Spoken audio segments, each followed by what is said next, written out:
بسم اللہ الرحمن الرحیم اللہم صلی علی محمد وعلی آل محمد کما صلیت علی ابراہیم وعلی آل ابراہیم انک حمید مجید اللہم بارک علی محمد وعلی آل محمد کما بارکت علی ابراہیم وعلی آل ابراہیم انک حمید مجید۔ مقدمہ کتاب سے پہلے اور بتایا تھا کہ مقدمہ کی دو قسمیں ہیں، مقدمۃ العلم اور مقدمۃ الکتاب۔ مقدمۃ العلم میں 9 چیزوں کا بیان ہو چکا ہے: تعریف، موضوع، غرض و غایت، وجہ تسمیہ، تدوین حدیث، جنس اور جنس کے یا نسبت کے، مرتبہ حدیث، قسمت و تبویب اور حکم حدیث، حکم قراءت حدیث یا حکم فہم حدیث۔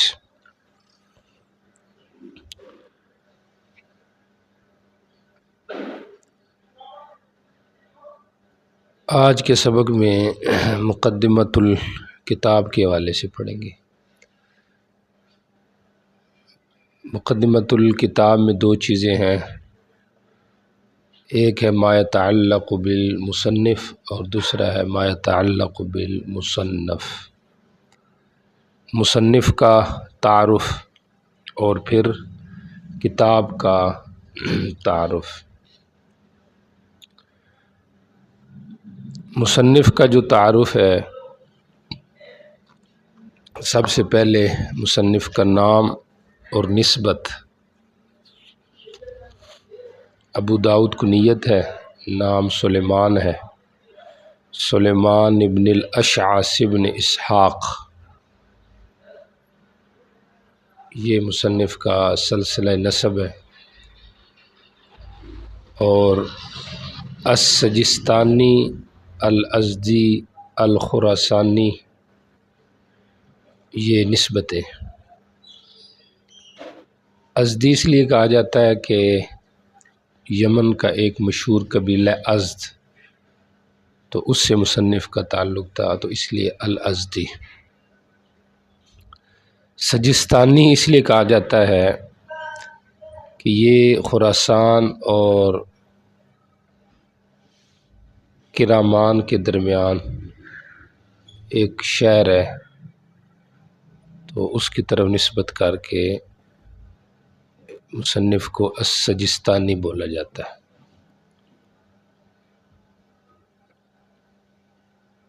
اور مورخ ابن خلکان نے یہ کہا کہ یہ بصرہ کا ایک گاؤں ہے، اس کی طرف یہ منسوب ہے، جو سیستان یا سیستانہ ہے۔ لیکن حضرت شاہ عبدالعزیز رحمہ اللہ نے اس کی نفی کی ہے، کہتے ہیں کہ مورخ کو یہاں پہ وہم ہو گیا ہے، یہ مشہور شہر کی طرف نسبت ہے، بستی کی طرف نسبت نہیں ہے۔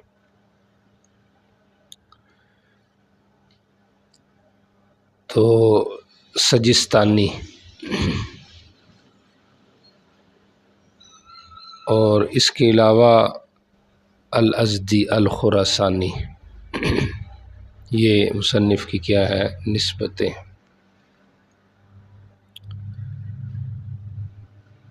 پیدائش جو ہے وہ 202 جو ہے وہ ہجری میں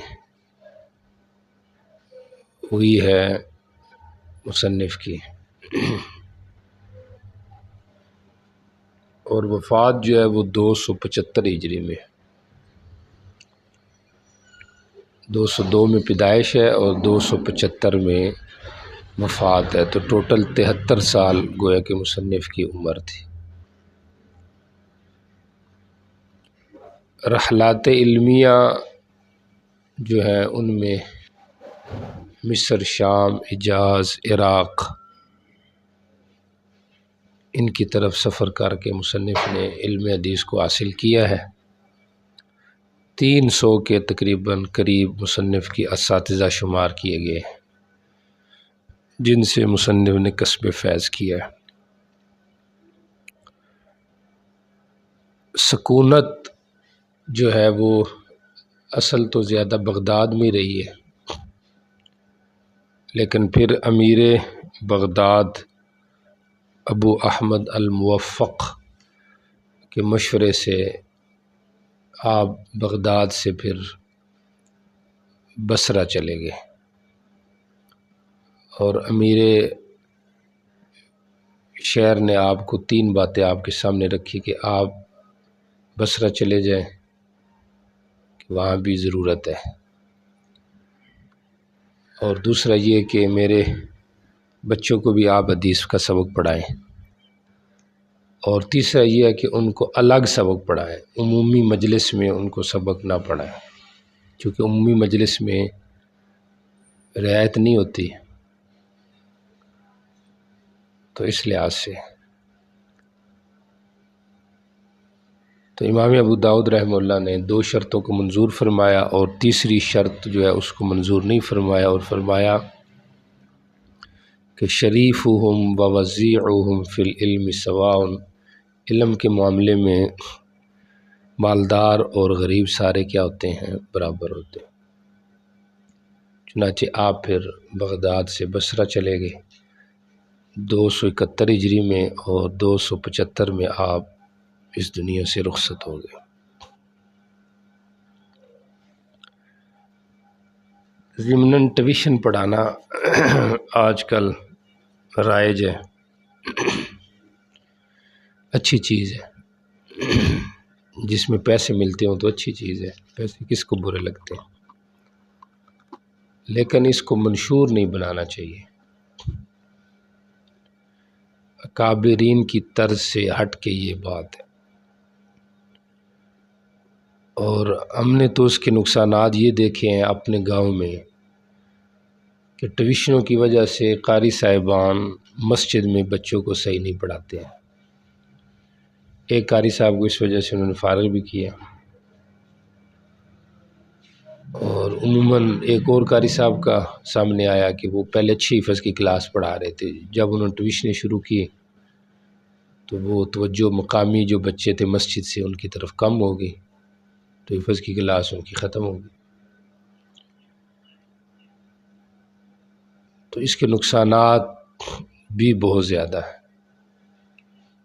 تو پہلے تو لوگوں کو اتنا شوق پیدا کرنا چاہیے لوگوں میں کہ خود اپنے بچوں کو وہ بھیجیں، اور اگر وہ نہیں ہے تو پھر اگر بندہ یہ سمجھتا ہے کہ میں اعلیٰ کام کر سکتا ہوں بیٹھ کے، لوگ میرے پاس آئیں گے، وہ بہتر ہے بجائے لوگوں گھروں میں گھنٹیاں کھڑکانے کے، انتظار کرنے کے، بے پردگی کرنے کے، تو اس میں کوئی فائدہ نہیں ہے۔ سمجھ آ رہی ہے؟ اگر آپ میں لیاقت ہے کہ آپ بیٹھ کے پڑھا سکتے ہیں تو بیٹھ کے پڑھائیں۔ ہاں جو لوگ نہیں اس کی لیاقت رکھتے، جن کی مجبوری ہے، وہ تو ٹھیک ہے، الگ بات ہے۔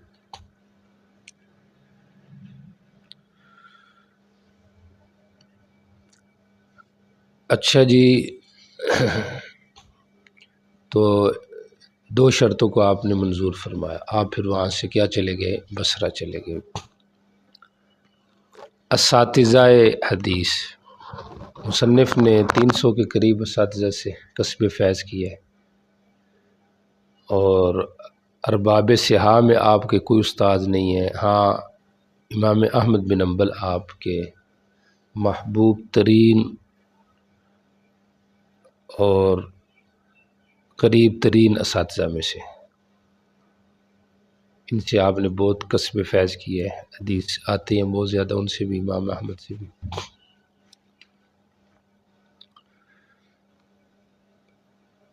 تو یہ ان کے جو ہے نا وہ تلامذہ میں سے کہا جاتا ہے کہ امام ابو داؤد پہ اپنے ان استاذوں کا رنگ غالب تھا، امام احمد کا، اور امام احمد پہ اپنے استاذ وکیع کا رنگ غالب تھا، وکیع پہ اپنے شیخ سفیان کا رنگ غالب تھا، اور سفیان مشابہ تھے اپنے استاذ منصور کے، منصور مشابہ تھے ابراہیم کے، ابراہیم مشابہ تھے علقمہ کے، اور علقمہ جو تھے یہ مشابہ تھے حضرت عبداللہ ابن مسعود کے، اور حضرت عبداللہ ابن مسعود مشابہ تھے نبی پاک صلی اللہ علیہ وسلم۔ تو یہ مشابہت صوری بھی ہے اور معنوی بھی ہے۔ طالب علم جب کسی استاد سے محبت کرتا ہے تو اس کی ادائیں قصداً بھی اپناتا ہے، اور غیر شعوری طور پہ اس میں اس کا انتقال ہوتا ہے۔ اگر ربط صحیح جڑ جائے تو پھر یہ چیز ہوتی ہے۔ اور اگر آج کل تو طالب علم کو ربط کی ضرورت پیش آتی ہے نا، سمجھ آ رہی کہ نہیں آ رہی؟ کیونکہ بڑے آدمیوں کو چونکہ فرصت ہو تو پھر ربط کی ضرورت آتی ہے نا، کیا خیال ہے؟ تو یہ اسلاف میں طرز تھا کہ وہ اپنے اساتذہ کے رنگ میں ڈلنے کی کوشش کرتے تھے، اور اسی میں ان کے لیے خیر بھی ہوتی تھی۔ اور نبی الاسلام کی سیرت یا صحابہ کی سیرت سے یہ چیز اخذ ہے کہ انہوں نے عملی تعلیم ہمیشہ دی ہے۔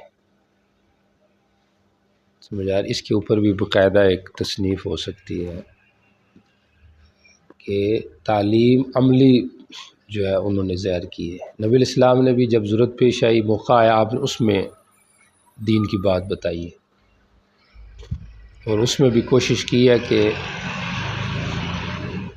بعض جگہوں میں بھی جہاں ضرورت تھی کہ عملی تعلیم دی جائے، خود کر کے دکھایا۔ صلو کما رأیتمونی اصلی، عملی تعلیم ہے کہ جیسے دیکھا ہے، ایسے نہیں کہا جیسے سنا ہے، جیسے دیکھا ہے۔ تو اس لیے کسی کا مقولہ ہے کہ علم وہ ہے جو آپ کے کردار سے ظاہر ہو، علم وہ نہیں ہے جو آپ کی زبان سے ظاہر ہو۔ اور ایسے ہی حضرت شیخ مینگل صاحب زیدہ مجدو سے سنا، وہ کسی عالم کا مقولہ نقل کرتے تھے کہ علم وہ ہے جو آپ کے ساتھ بیت الخلاء میں جائے۔ سمجھ آ رہی؟ کتابوں میں لکھا ہوا ہے، موبائل میں لکھا ہوا ہے، تو وہ تو لکھا ہوا ہے نا، لیکن دماغ اور سینے میں جب تک علم نہیں آئے گا یا کردار میں نہیں آئے گا وہ تو علم نہیں ہے۔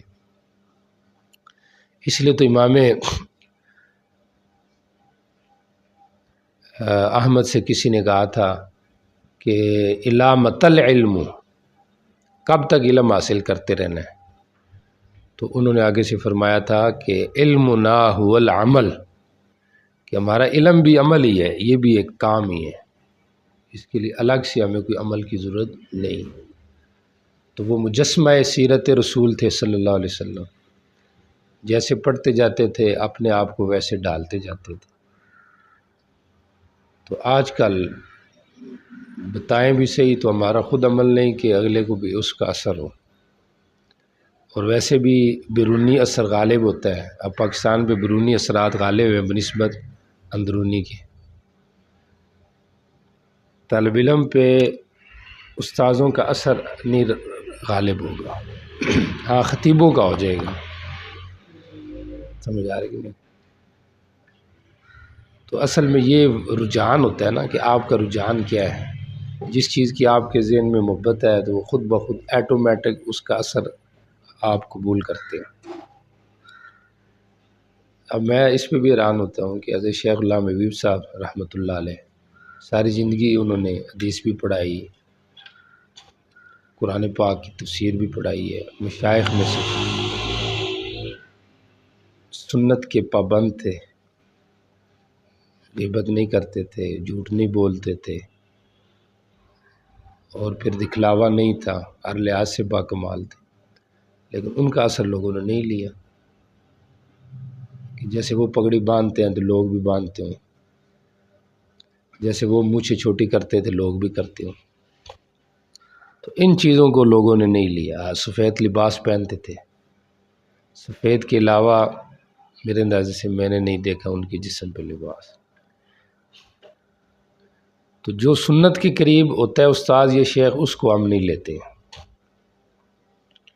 اور جو اس سے ہٹ کے ہوتا ہے ذرا خاص ڈیزائن کی کوئی صورت اختیار کی جائے تو طالب علم شاید سمجھتے یار یہ تو مطلب سنت والا کام تو پرانا چل رہا ہے نا، کیا خیال ہے؟ یہ تو سن کے سن ہو گیا نا، کوئی نئی چیز ہو چلو اس کو لوگ پھر فالو کرتے ہیں۔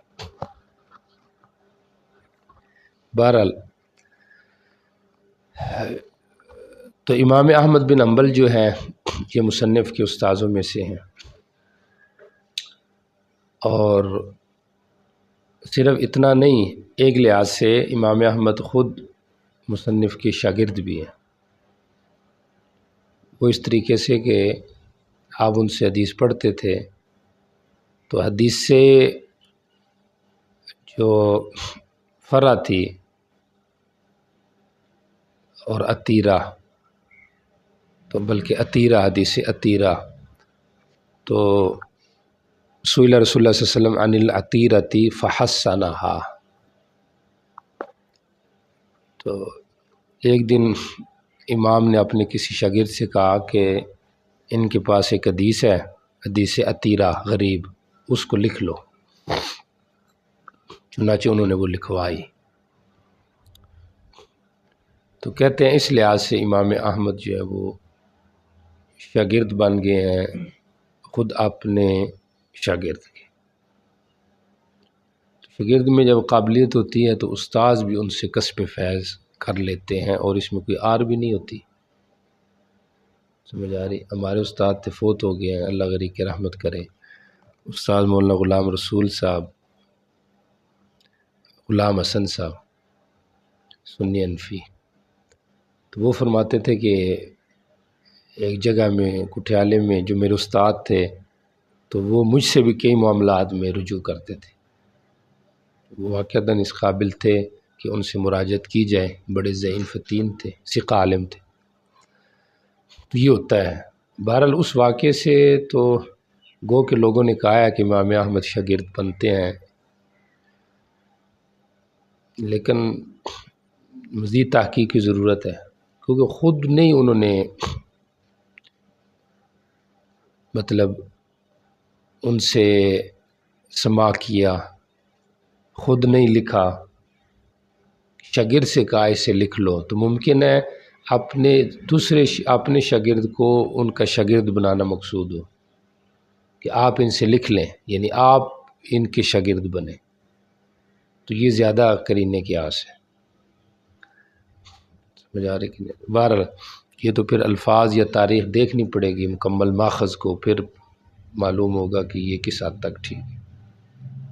بہرحال ظاہر یہی لگ رہا ہے کہ وہ خود نہیں شاگردی لے رہے بلکہ اپنے دوسرے شاگرد کو ان کی شاگردی میں داخل کروا رہے ہیں۔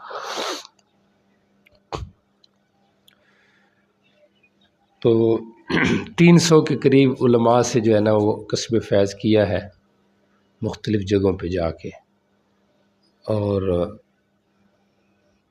مصنف کے اپنے جو شاگرد ہیں، یہ تو شیوخ تھے نا، اپنے شاگردوں میں بڑے مشہور شخصیات ہیں، امام ترمذی، امام نسائی مصنف کے شاگردوں میں۔ امام ترمذی نے تو 2 جگہوں پہ باقاعدہ روایت لی ہے امام ابو داؤد سے، کتاب الدعوات اور کتاب المناقب میں، اور 2 جگہوں پر تحقیقی موقع پہ ان کے نام کو ذکر فرمایا۔ تو امام ترمذی جیسے لوگوں کے جو استاذ ہوں، نسائی جیسے فقیہ لوگوں کے جو استاذ ہوں، تو واقعتاً ان کا رتبہ بہت زیادہ ہوگا۔ اور امام نسائی جو ہیں انہوں نے تو تصریح تو کی ہے حدثنی ابو داؤد یا حدثنا ابو داؤد، لیکن اس سے یہ نہیں واضح ہو سکا کہ یہ امام ابو داؤد ہی ہیں جو مصنف ہیں، کیونکہ امام نسائی کے 2 استاذ ہیں، دونوں کا کنیت میں ابو داؤد ہے اور نام بھی سلیمان ہے۔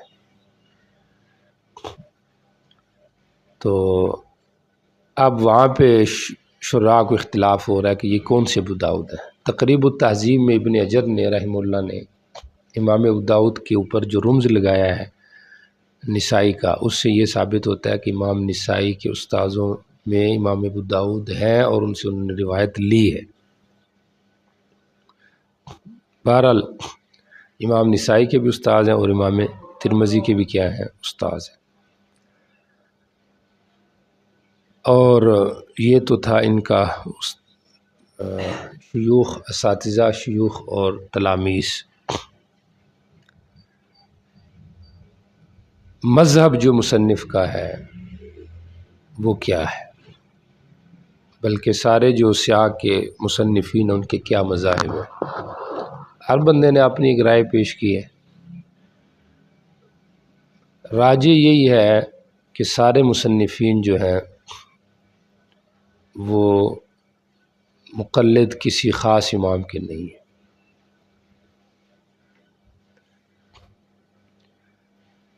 مسائل میں رجحان ضرور ہوگا کسی ایک فقیہ کی طرف، اور یہی بات الانصاف میں عزت شاہ ولی اللہ نے فرمائی رحمہ اللہ نے، اور وہ انصاف کی بات ہے۔ انہوں نے تو خاص طور پہ امام احمد کے بارے میں ان کے فرمایا، امام ابو داؤد کے بارے میں کہ یہ مجتہد ہیں لیکن منسوب ہے امام احمد اور اسحاق کی طرف، یعنی مجتہد اصول میں ہے، فروع میں نہیں ہے۔ لیکن آپ کو پتہ ہے کہ تقلید کی اس کو ضرورت پیش آتی ہے جو لابلد ہو، جس کے پاس 5 لاکھ حدیثیں ہوں، سمجھ آ رہی، تو اس کو کسی کے پیچھے چلنے کی کیا ضرورت ہے، اور پھر خود اپنی سند سے ہو، اور وہ بھی وہ خیر القرون کے زمانے کا آدمی ہو، تو اس کو کسی کے پیچھے جانے کی ضرورت نہیں ہے۔ 14ویں صدی کے عالم کو کسی کے اوپر ٹکانا یہ مشکل ہے جس کے پاس کچھ بھی نہیں ہے، تو یہ تو پھر بہت کچھ ہے ان کے پاس۔ تو اس لیے مجتہد مطلق تو بھی نہیں کہہ سکتے، مقلد بھی نہیں کہہ سکتے، فروعات میں بھی مقلد نہیں کہہ سکتے، یہ بھی غلط ہے۔ ہاں ان کا رجحان بعض مسائل میں کسی کی طرف ہو سکتا ہے تو وہ الگ بات ہے۔ یا یوں آپ مزید اگر کریں تو یہ کہہ سکتے ہیں کہ یہ غیر مقلدین تھے، مجتہد بھی نہیں تھے، مقلد بھی نہیں تھے، یہ غیر مقلد تھے۔ یہ جو ہم تقسیم کرتے ہیں نا مجتہد یا مقلد ہونا ضروری ہے، اس کے درمیان بھی ایک دائرہ ہے، اور یہ انہی حضرات کا ہے، سمجھ آ رہی، کہ جو نہ خود مجتہد ہیں اور نہ مقلد ہیں، سمجھ آ رہی، لیکن ان کے پاس اپنا اتنا علم ہے، چونکہ تقلید تو ہے بنا بر ضرورت کے کہ انسان ہوائے نفس کا شکاری نہ ہو، تو یہ تو اس سے پاک تھے۔ بہرحال امام بخاری کے بارے میں بھی کہا گیا کہ یہ مجتہد ہے، کسی نے کہا کہ یہ شافعی المسلک ہے، اور امام نسائی کے بارے میں بھی زیادہ یہ کہا گیا کہ یہ شافعی المسلک ہے۔ امام ترمذی کے بارے میں تو خاص طور پہ کہا گیا یہ شافعی المسلک ہے، کیونکہ انہوں نے اکثر مسائل میں شافعی کی موافقت کی ہے اور ابراد زور والے مسئلے میں نہیں کی ہے۔ اور ایسے ہی امام ابن ماجہ کے بارے میں بھی یہ کہا گیا کہ یہ شافعی المسلک ہے۔ امام مسلم کے بارے میں زیادہ یہ ہے کہ یہ واضح تو نہیں ہے لیکن کسی نے کہا کہ یہ مالکی ہے، کیونکہ سلسلہ سند مالکیہ کا ان کی طرف جا رہا ہے۔ کسی نے کہا کہ نہیں یہ بھی شافعی ہے۔ بارہ زیادہ اقوال شافعی ہونے کے ہیں ارباب صحاح کے بارے میں، پھر اس کے بعد حنبلی یا مالکی ہونے کے، حنفی ہونے کا کسی کے بارے میں بھی نہیں، تو یہ کوئی عیب بھی نہیں ہے۔ آ رہی کہ نہیں سمجھ آ رہی، کیونکہ حنفی ہونا تو یہ تو کوئی کامیابی کی دلیل ہی نہیں ہے نا کہ حنفی ہو تو بندہ کامیاب ہو، سمجھ آ، کامیاب سارے ہی کامیاب ہے، حنفی بھی کامیاب ہے، شافعی بھی کامیاب ہے۔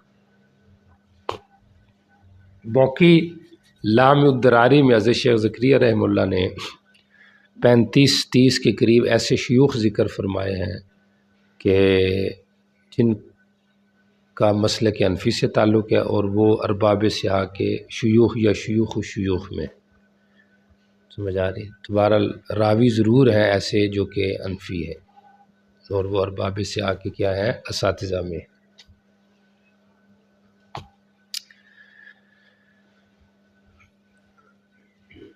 تو فقہی جو مسلک ہے امام احمد کا وہ آپ کو بتا دیا ہے کہ ان کے بارے میں عملی ہونے کا بھی کہا گیا ہے، حتیٰ کہ حضرت شیخ زکریا رحمہ اللہ نے، حضرت شاہ انور شاہ کشمیر رحمہ اللہ نے فرمایا کہ یہ پکی عملی ہے، سمجھ آ رہی، لیکن یہ بات ٹھیک نہیں ہے، اس کی کئی دفعہ تردید کر چکا ہوں، کئی وجوہات ہے اس کی۔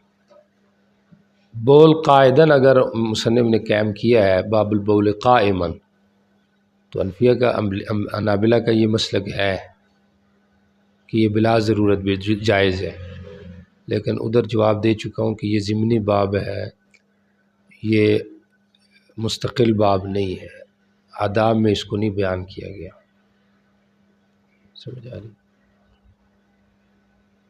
اور ادھر بتایا تھا کہ یہ انظرو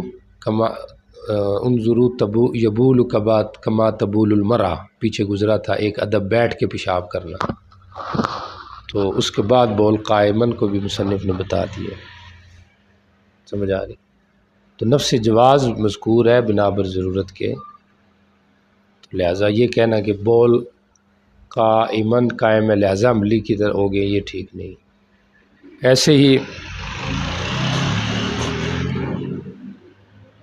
فضل طہور المرأہ کا باب تھا، تو اس سے بھی استدلال کیا گیا کہ یہ حنابلہ کا مسلک ہے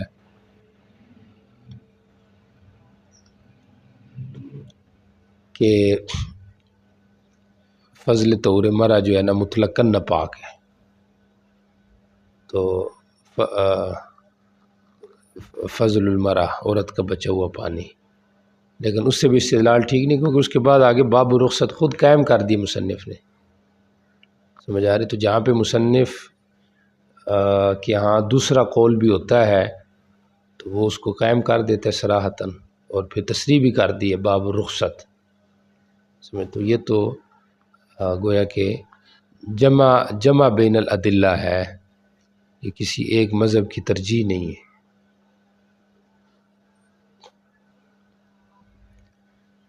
اچھا جی، تو بہرحال یہ چیزیں ہیں، ان سے یہ نہیں کہا جا سکتا۔ اور تیسری ایک یہ بھی بات ہے کہ اہل مکہ کو جو خط لکھے مصنف نے کتاب کے شروع میں لگا ہوئے، وہاں پہ مصنف نے کہا میں اہل مذاہب کے دلائل جمع کروں گا، جس طرح کہ امام شافعی اور امام اسحاق، امام احمد کا نام ہی نہیں لیا انہوں نے، تو اگر عملی ہوتے تو کم از کم اپنے امام کا نام تو لیتے ہیں۔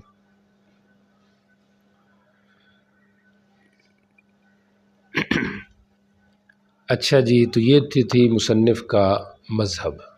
آگے مصنف یہ بھی ذہن میں رکھیں کہ محدث ہونے کے ساتھ ساتھ مصنف پہ فقیہی رنگ غالب ہے، اس لیے طبقات الشافیہ میں مصنف کے نام کو جگہ دی گئی ہے، طبقات الفقہاء میں مصنف کا نام درج کیا گیا کہ یہ فقیہ ہے، اور واقعتاً فقہی رنگ مصنف پہ کیا ہے؟ غالب۔ اور فقہ وہی ہوتا ہے جو اہل تحقیق میں سے ہو، اور مصنف محقق ہے، چونکہ آگے آپ نے پڑھا ہے کہ بیر بزا کی خود تحقیق فرمائی جا کے، جس کا عرض 7 گز تھا، 7 ذرا، تو اہل تحقیق کی یہی ہوتی ہے کہ وہ خود معاملات کو پرکھنے کی کوشش کرتے ہیں۔ اور باقی مقام مصنف عند العلماء جو ہے وہ بھی بہت ہے۔ کسی نے کہا کہ الین الحدیث لأبی داؤد کما الین الحدید لداؤد، حضرت داؤد علیہ السلام کے لیے جیسا لوہا نرم کیا گیا، ایسے امام ابو داؤد کے لیے حدیث کو نرم کیا گیا، سمجھ آ رہی؟ امام غزالی کا مقولہ ہے کہ 2 چیزیں اگر آدمی کے پاس ہو تو کافی ہے، ایک قرآن اور دوسرے نمبر پہ یہ کتاب۔ سہل بن عبداللہ تستری جو تھے رحمہ اللہ، بہت بڑے صوفی عالم گزرے ہیں، جو کہ ذوالنون مصری کے شاگردوں میں سے تھے، تو وہ ایک دفعہ حضرت کے پاس تشریف لائے اور فرمایا کہ میری ایک خواہش ہے، اگر آپ اس کو پورا کریں تو امام نے کہا کہ اگر پورا